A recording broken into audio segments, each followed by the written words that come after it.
بسم اللہ الرحمن الرحیم۔ امام زین العابدین کی آفاقی تعلیمات۔ قرآن مجید میں ارشاد الہی ہے، اے اہل بیت، اللہ کا ارادہ ہے کہ تمہیں رجس سے اس طرح پاکیزہ رکھا جائے جس طرح پاکیزہ رکھنے کا حق ہے۔ سورہ احزاب آیت 33۔ 25 محرم خاندان اہل بیت عصمت و طہارت کے چوتھے امام زین العابدین کا یوم شہادت ہے۔ آپ کی حیات مبارکہ پر مختلف پہلوؤں سے گفتگو کی جا سکتی ہے۔ آپ کربلا کے اندوہناک سانحے میں اپنے پدر گرامی امام حسین کے ساتھ تھے۔ آپ نے ان تمام واقعات کا اپنی آنکھوں سے مشاہدہ کیا اور ان پر صبر کیا، کیونکہ آپ اس عظیم قربانی کے مقاصد سے بخوبی واقف تھے، اور آپ ہی نے آنے والی نسلوں تک کربلا کا پیغام پہنچایا۔ امام زین العابدین نے مجلس امام حسین کی داغ بیل ڈالی۔ آپ لوگوں کے سامنے عاشورہ کا تذکرہ فرماتے اور گریہ فرماتے تھے۔ اس طرح آپ چاہتے تھے کہ لوگ ان مظالم کا انتقام لینے اور انقلاب برپا کرنے کے لیے آمادہ ہو جائیں، تاکہ آئندہ کوئی اس طرح کے مظالم ڈھانے کی جرت نہ کر سکے۔ امام زین العابدین اور آپ کے بعد آنے والے ائمہ کی پوری کوشش یہ تھی کہ مسلمانوں پر واضح کر دیں کہ پیغام عاشورہ کسی مخصوص زمانے یا علاقے تک محدود نہیں، بلکہ یہ ہر زمانے میں تازہ رہے، تاکہ پیغام عاشورہ قیامت تک کے انسانوں تک پہنچ جائے اور امت مسلمہ کے اجتماعی ضمیر کو جھنجھوڑتا رہے۔ لہٰذا جب بھی لوگوں کے درمیان کربلا اور عاشورہ کا ذکر آتا، آپ بلند آواز کے ساتھ گریہ فرماتے تھے۔ آپ کا یہ گریہ ذاتی جذبات کی بنا پر نہیں تھا، اور نہ اپنے پدر بزرگوار کے غم میں ایک بیٹے کا گریہ تھا، اگرچہ ہر انسان کے اندر فطری جذبات ہوتے ہیں۔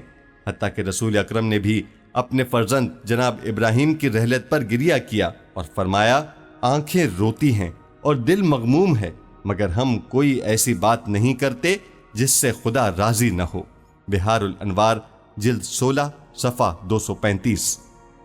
بلکہ امام زین العابدین چاہتے تھے کہ مجلس امام حسین کے ذریعے اسلامی اقدار عام ہوں، اور جن لوگوں کے دل عاشورہ کی یاد سے مغموم ہیں اور ممبر سے امام عالی مقام کے مصائب بیان کرتے ہیں، وہ قیام عاشورہ کے آفاقی پیغام کے ذریعے اسلامی اقدار، عقائد اور اصول و نظریات سے دنیا کو منور کریں۔ امام اور انسانی حقوق۔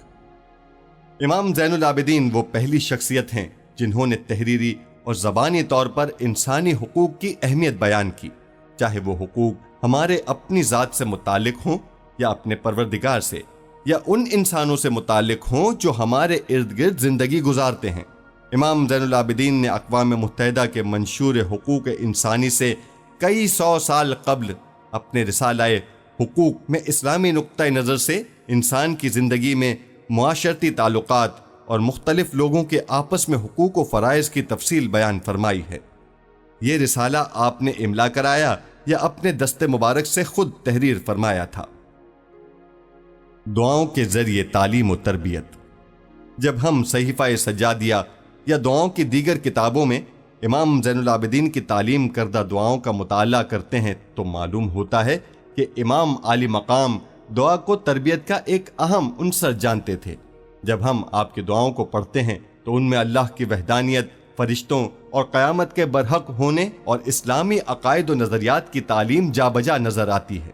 لیکن یہ ایک انتہائی افسوسناک امر ہے کہ عام مسلمان، حتیٰ کہ ان کے چاہنے والے بھی، ان دعاؤں کو پڑھنے اور ان میں غور و فکر کرنے کی زحمت نہیں کرتے، اور ہمارے دینی مدارس بھی ان دعاؤں کو اپنے نصاب میں شامل نہیں کرتے، حالانکہ ان دعاؤں میں انسان کے روحانی، سیاسی، اجتماعی بلکہ اقتصادی مسائل کا حل بھی بیان کیا گیا ہے۔ آپ کا زہد۔ امام زین العابدین نے اپنی زندگی کا ایک بڑا حصہ اللہ کے حضور مناجات اور عبادات میں گزارا، اور اسی وجہ سے آپ کو زین العابدین اور سجاد کا لقب ملا۔ آپ کی عبادتوں میں اللہ کی محبت اور اس کے لیے اخلاص اتنا نمایاں ہے کہ اخلاص میں آپ کا کوئی ثانی نظر نہیں آتا۔ آپ کی عبادت لوگوں کے دینی، سیاسی اور سماجی مسائل حل کرنے میں آپ کے لیے رکاوٹ نہیں بنتی تھی، اور اس زمانے کے بدترین سیاسی حالات میں بھی آپ اپنے ماننے والوں کی اخلاقی تربیت کرتے رہے۔ ستم ظریفی یہ ہے کہ امام زین العابدین کے بارے میں جب بات کی جاتی ہے تو آپ کی عبادت اور آپ کے گریہ کا ہی تذکرہ ہوتا ہے، لیکن آپ کی زندگی کے اس پہلو کا تذکرہ بہت کم ہوتا ہے کہ آپ ایک بہترین رہنما، معلم اور امام بھی تھے۔ آپ مسلمانوں کی مشکلات کا حل بیان کیا کرتے تھے، کیونکہ امام ہونے کی حیثیت سے یہ آپ کی ذمہ داری تھی، مگر لوگوں کی نظروں سے آپ کی زندگی کا یہ رخ پوشیدہ ہے۔ غلاموں کو آزاد کرنے والا۔ امام زین العابدین نے بہت سے غلام آزاد کیے، اگرچہ اسلام انسانوں کو غلام بنانے کو جائز نہیں سمجھتا، مگر آپ کے زمانے تک معاشرے کے اندر غلام موجود تھے اور ان کی خرید و فروخت بھی ہوتی تھی۔ امام زین العابدین سینکڑوں غلام خریدتے، انہیں تعلیم و تربیت دیتے اور حج کے موقع پر ان سے حاجیوں کی خدمت کراتے، اور آخر میں انہیں ایک خطیر رقم دے کر آزاد کر دیتے تھے تاکہ وہ لوگوں کے محتاج نہ رہیں اور اپنی زندگی آزادی سے گزار سکیں۔ اس طرح غلامی کی لعنت کو ختم کرنے کی آپ نے حتی الامکان کوشش کی۔ آپ ایک عظیم رہنما، معلم اور فنا فی اللہ ہستی تھے۔ صبر، اخلاق اور کشادہ دلی میں تاریخ آپ کی مثال لانے سے قاصر ہے۔ امام زین العابدین کی شرافت اور اعلیٰ ظرفی کا ایک نمونہ آپ کا مروان بن حکم کے گھر والوں کو پناہ دینا تھا۔ واقعہ حرہ کے بعد مدینہ میں بنی امیہ کے خلاف جب لوگ اٹھ کھڑے ہوئے تو مدینہ میں مروان بن حکم کو جان کے لالے پڑ گئے۔ مروان ہی وہ شخص تھا جس نے ولید کے دربار میں اس کو مشورہ دیا تھا کہ اگر امام حسین یزید کے بیعت سے انکار کریں تو انہیں قتل کرے۔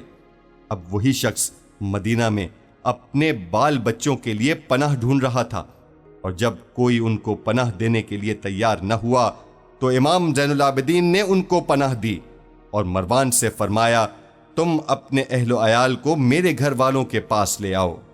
اس نے اپنے گھر والوں کو آپ کی پناہ میں دے دیا۔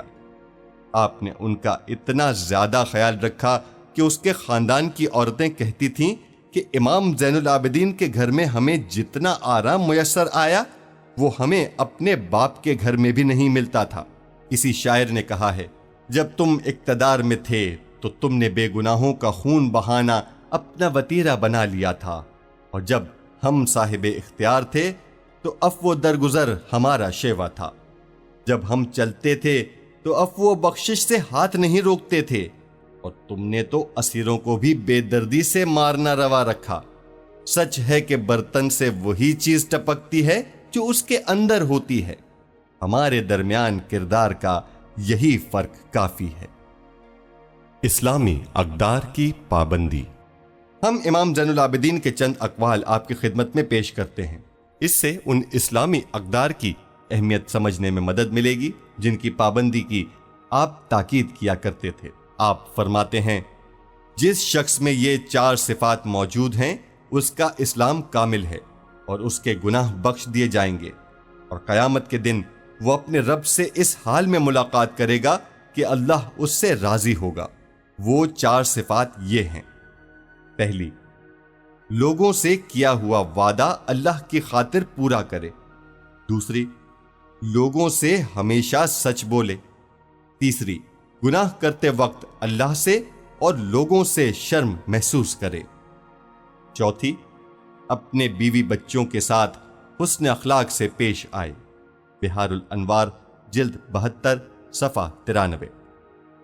ایک اور روایت میں آپ فرماتے ہیں، جب اللہ تعالی میدان حشر میں اولین و آخرین کو جمع کرے گا تو ایک منادی جس کی آواز عرصہ محشر میں موجود ہر شخص سنے گا ندا دے گا کہ کہاں ہے اللہ کے لیے محبت کرنے والے۔ یہ سن کر لوگوں کا ایک گروہ کھڑا ہو جائے گا۔ ان کے بارے میں اللہ کا حکم ہوگا کہ انہیں بغیر حساب کتاب کے جنت میں لے جاؤ۔ فرشتے ان سے ملاقات کریں گے اور پوچھیں گے کہ کس عمل کی جزا میں تمہیں جنت ملی ہے؟ وہ کہیں گے، ہم اللہ کے لیے محبت کرتے تھے۔ فرشتے پوچھیں گے، تم لوگوں کا عمل کیا تھا؟ وہ کہیں گے، ہماری دوستی اور دشمنی صرف اللہ کے لیے ہوتی تھی۔ پھر ان سے کہا جائے گا کہ جنت میں داخل ہو جاؤ۔